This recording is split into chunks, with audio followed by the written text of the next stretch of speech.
Hi everyone, welcome to my channel. So today I'm not sick. I am not sick.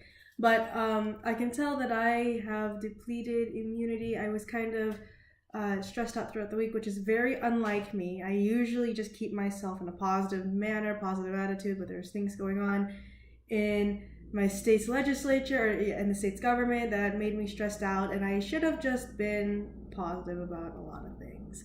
So what happens when you're stressed out is that your immunity decreases, therefore you're more prone to sickness. And I'm not sick. I'm so not sick. So what I'm gonna do today, because no one's at home and I just need to cook for myself, I'm gonna use some things to make myself a soup, because I'm not the best cook in the world, but I can make soup. So one thing that I already washed everything, but I have this cabbage of some sort. I usually will just grab some random things. So this is really just to show you, like, you can be on a budget and still create good food for yourself, because when you're in college, money is not your strongest suit. That's not like what you're in there for. If you're going for an engineering degree, you don't have money right now. You are having money after you get that bachelor's. But right now, you need to learn how to be frugal with your money, so that once you have a family and can take care of yourself, that you're not making stupid decisions that will end up hurting your kids and your wife or your husband.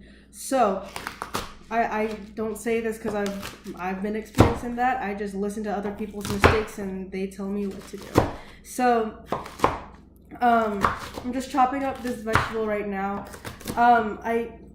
I don't even know why I like vegetables. I mean, my mom would cook them for me all the time, and I am Ilocano, so I guess it's like super Ilocano to farm and like have a bunch of vegetables, basically live in a bahay kubo.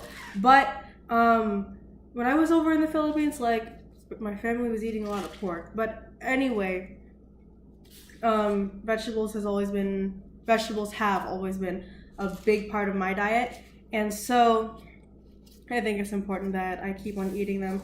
They provide a lot of vitamins, I guess. I don't know. I don't take everything for face value anymore after being through organic chemistry and biology. Now I'm in physics. I've taken all of calculus. I've taken differential equations. So, like, when someone says, like, they're scientists and they don't believe you, what they're really asking for is evidence, because there's nothing in science that we can ever prove.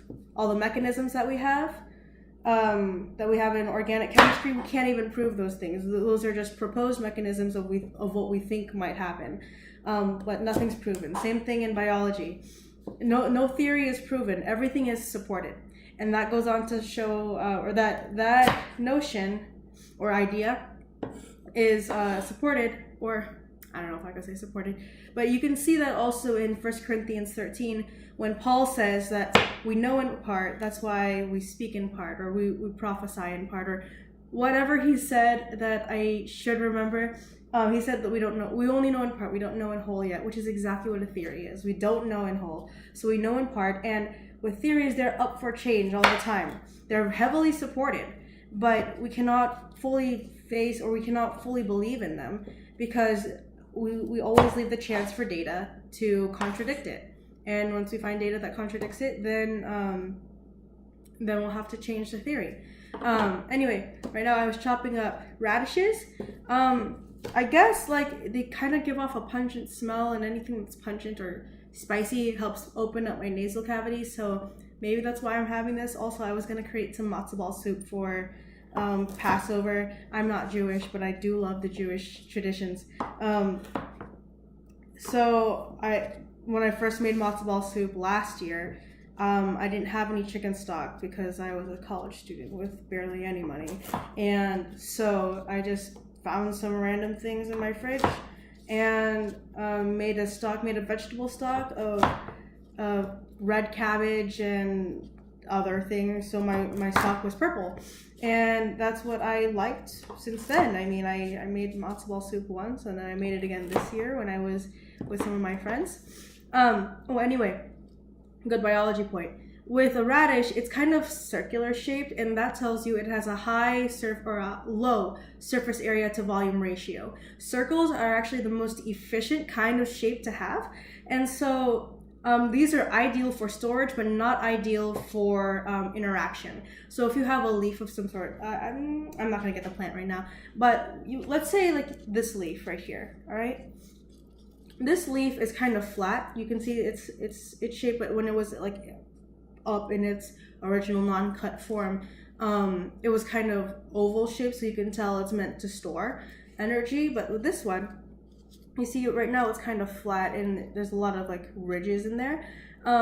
This one has a high surface area to volume ratio, meaning that, a lot of interactions between the environment and the system can happen.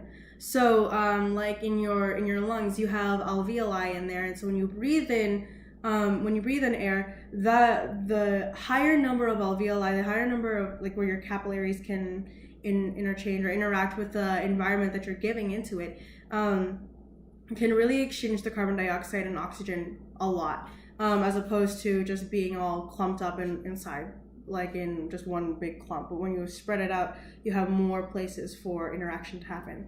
So with this, because I want that pungent smell to like let itself go everywhere in the soup, I'm gonna cut it up a lot more so that I increase its surface area. So this is I didn't even learn this in biology. I just kind of, it wasn't how would I say it? It wasn't explicitly taught to me in biology, but I had to make the connection myself that surface area, or greater surface area, means greater amount of interaction. Lower surface area means lower amount of interaction. Knowing your geometry will help out a lot with this, and a lot of that comes from calculus. So go all the way up through calculus. It's actually a lot of fun. I know there's some of you out there who hate math, and I know there are some Christian parents out there who are kind of uneasy with letting their children go all the way through science, but let me tell you something. My parents let me question literally everything. Even with the Bible, I question everything in it, and everything goes back to God. There is nothing God has made that doesn't shout his name. Everything that I've learned in calculus has taught me so much more about God, and every single chemical reaction I see the salvation of I see the story of salvation, of Jesus coming down to save us from our sins. Like literally every single chemical reaction has the story of salvation written all the way through it. There's nothing God has made that that he has exempted from himself. Now let's see. We can have some ginger. I don't know what's healthy about this. My mom makes salabat. If you have a Filipino mama too, you'll know what salabat is. If you don't know, it's ginger tea.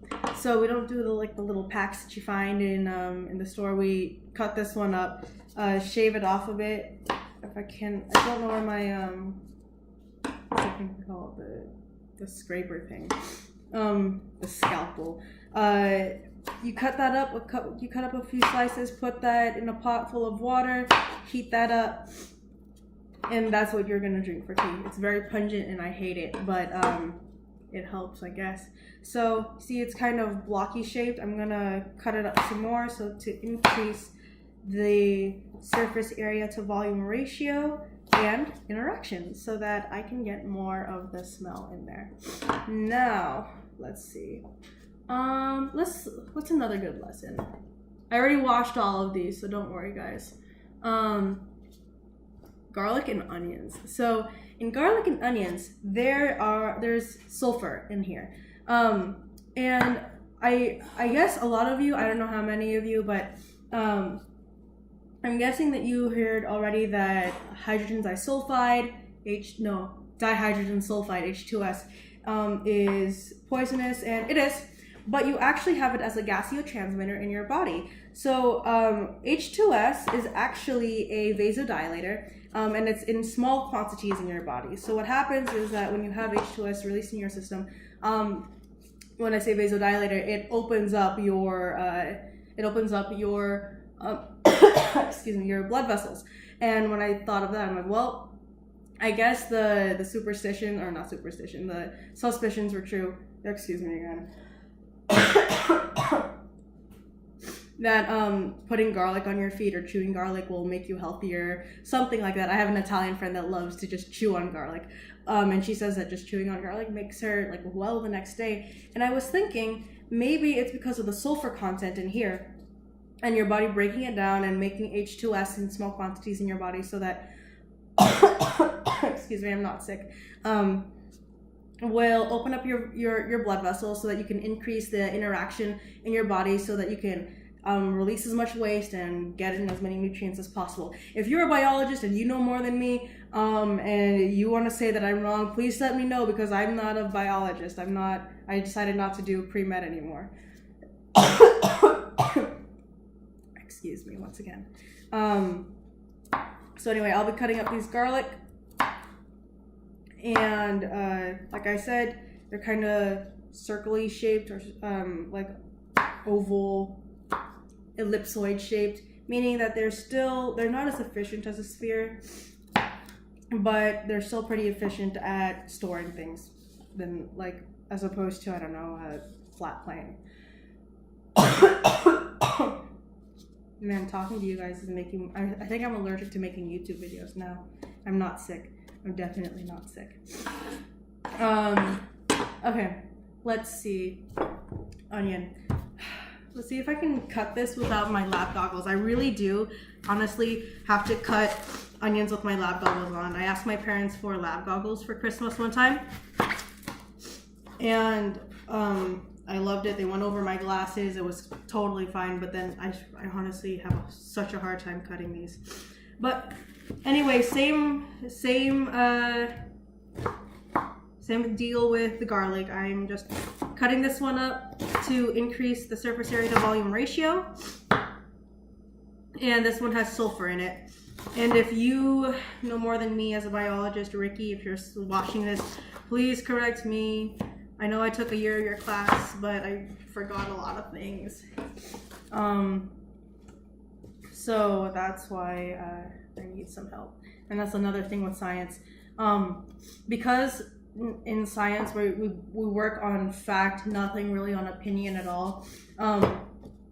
That's what I liked about it, is you really have to stay humble, because even if it's your life's work, you really want to know what the fact is, like of the phenomena that happened.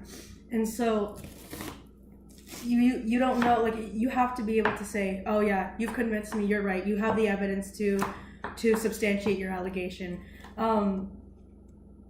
So working with physicists and people who are in chemistry and other people in science, they really are very humble. I mean, they know a lot, and if you try to like discredit them, they'll show it. They'll be like, no, honey, I worked for my degree.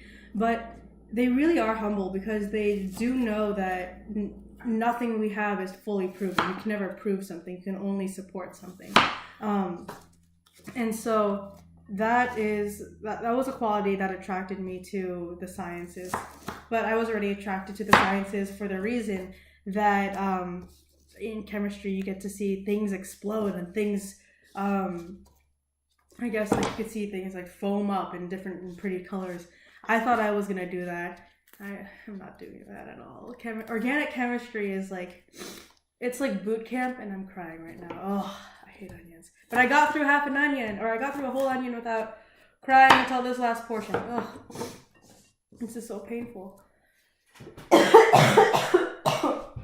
Excuse me, guys. This is why I'm cooking this stuff for myself. Let's see. Carrot? I don't know why. Carrots are nice to eat, I guess. You can't live without a carrot. It was also the last carrot in the little drawer in the refrigerator, so why not use it, right? Well, so I guess another science lesson. I don't know if the last sentence I finished was coherent at all. But you would know that, or a lot of you guys, especially middle schoolers, know that beta carotene is a prominent, is what makes this orange, I guess. And the ene portion of beta carotene tells you that there's a double bond. So in organic chemistry, we work with basically carbon and hydrogen, and then oxygen, nitrogen, yeah, oxygen and nitrogen are carbon's best friend, and or carbon's other friends. And then let's see, all the halogens like fluorine, chlorine, bromine, and iodine. Fluorine and iodine are like kind of off limits, but chlorine and bromine are like the good guys that are not too crazy. That's basically what you work with in organic chemistry. And so the what we have, what we call carbon based molecules are alkanes. And alkane, the alk means carbon, and then ane means single bonds or sp3 hybridization, meaning like they have a 109.5 degree angle between all of them in 3D space. So it looks like it's a tetrahedral shape, meaning like it looks like a tripod. So if you don't know what I'm talking about, think a carbon as if I say sp3 hybridized, then think of like the middle part of your tripod for your camera, and that will be the carbon, and the legs and the stand are going to be the bonds. Anyway, so you have alkane, alkene, and alkyne. Alkane means single bonded carbons, and then alkene means that there's a double bond somewhere in that carbon chain, and then alkyne means that there's a triple bond there.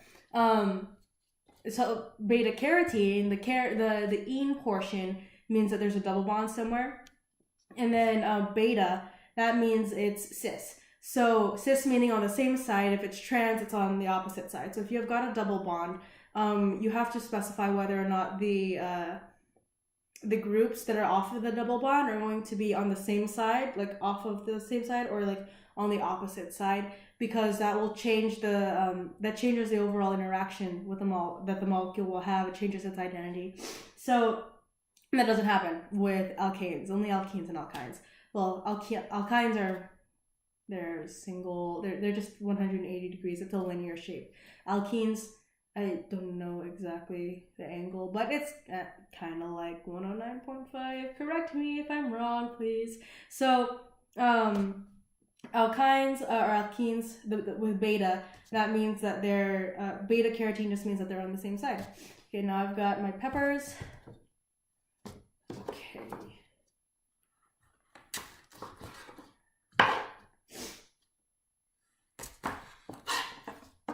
Yeah, these peppers are still good. I'm gonna cut them up. I just found some random vegetables. Random vegetables in my refrigerator. So I'm gonna just use those, and I like using these for ratatouille. That's like one of the other things I know how to cook too.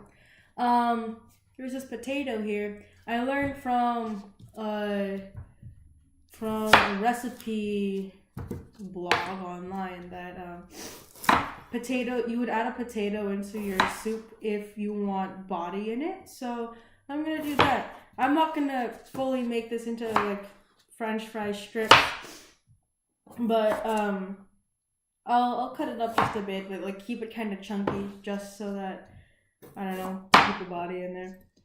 I guess I don't know what will happen. I haven't really used potatoes. Another thing with this, you see how the potato, it's like very solid, it's very structured. You can't really it's not like oil where you can just let it ooze out. This right here tells you of the kind of structure that the molecules in here have. So if it's more solid, then I can tell that there are more single bonds in here, because there's going to be more hydrogens coming off of it's more saturated, more hydrogens coming off of the carbon chain, and that way there's more interaction between the molecules. Or this could be very polar in here. I doubt that, but I'm not sure. The polarity in molecules or ions or anything, if you have a greater polarity, there's going to be a greater force between them that will attract them to each other. That's why water can stay as a liquid, I guess, because there's it can stay as a liquid at a high temperature, because the attraction between the water molecules is so much stronger than, let's say, hexane. Hexane is just 6 carbons with, oh crap, I should know this, 6 carbons with 2N plus 2 with 14 hydrogens off of them. So the only interaction that hexane can have with each other, hexane molecules, is just the van der Waals force, and that's very, very weak compared to the hydrogen bonding. Hydrogen bonding is what water can is what water can interact, what water can have in addition to van der Waals. And so if it experiences a greater amount of attraction, then it can't be taken away as easily. Therefore, more energy has to go into breaking the attractions apart, and eventually more energy has to go into breaking the molecule apart. So with this, I can tell that there's a lot of interaction between all the among all the molecules in here. And so therefore it's going to take a lot of energy to break this piece apart. So if I eat this, then I know that I'm going to put into myself something that's going to be hard to burn off. It's going to take a lot more energy to burn it off rather than just say, I don't know, water. Water has no calories in it. But don't fall for all that, like, oh, it's non-sugar and all that stuff. Like, no, you have to watch what you're eating. And chemistry has helped me out so much with it, because now I can look at anything and say, like, oh, I know it's going to be hard to burn off when I eat it, because I can tell its structure is more stable than, let's say, that pepper or that onion. All right? So potatoes going into soup. Eggplant. I don't know if this should be it, but you know what? I like eggplant anyway. My grandma, she cooked it for me when she visited here in the United States when I was a child. And I absolutely loved it. I like it in eggs. I like it in ratatouille. I mean, it's your main thing in ratatouille. I think it's called the courgette in French. If you actually speak French, you correct me, let me know. Like I said, I'm not sick. I am not sick at all. I'm going to have to desanitize everything in my house. Because people in my house are coughing, not because of me. I'm coughing because of them. And everything has to be sanitary, like a doctor's office. Will I become a doctor one day? Maybe. I don't know yet. I go back and forth with, I want to be a doctor, I want to be an engineer, I want to be a doctor, I want to be an engineer, I want to be a doctor, I want to be an engineer. Right now, I just want to be an engineer, but I've been having thoughts of, maybe I can become a doctor. But I really like the teamwork aspect of engineering. I do miss talking to all my girlfriends, though. There's like 3 of us girls in the engineering space. The rest are all dudes. Oh yes, tomatoes. I don't know. They're yummy. I know a lot of people don't like tomatoes. And tomatoes are a fruit according to a law that was passed in like the 18 something so that they could tax it. I guess that was the thing, was like this, they wanted to tax a tomato. The government wanted to be able to get more taxes, so tomatoes were considered a fruit for the reason of taxing. So not in biological standards at all. If you're talking about legal standards, yes, it's a fruit. But biologically, like, aren't all vegetables fruits, I guess? It doesn't necessarily have to be just sweet. And speaking of fruits, the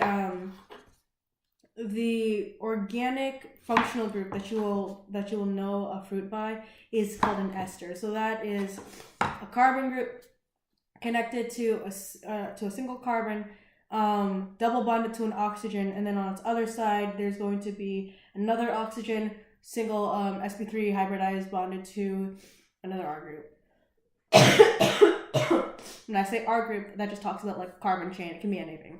And so what esters are is like, it's a functional group, and like it smells quite nice, and that's how you know a fruit, is because they have that functional group in there. And that's something I learned actually in general chemistry towards the end of the series, and that would have led up right to organic. Anyway, I'm gonna put my whole vegetable bowl into a pot, put some salt, put some pepper. I might go crazy with some spices, but that is my science-y kind of way to tell you guys about me cooking for myself. I'm not the best cook in the world, so if you have any recipes that you want to let me know and you want to know some science behind that, let me know in the comments below.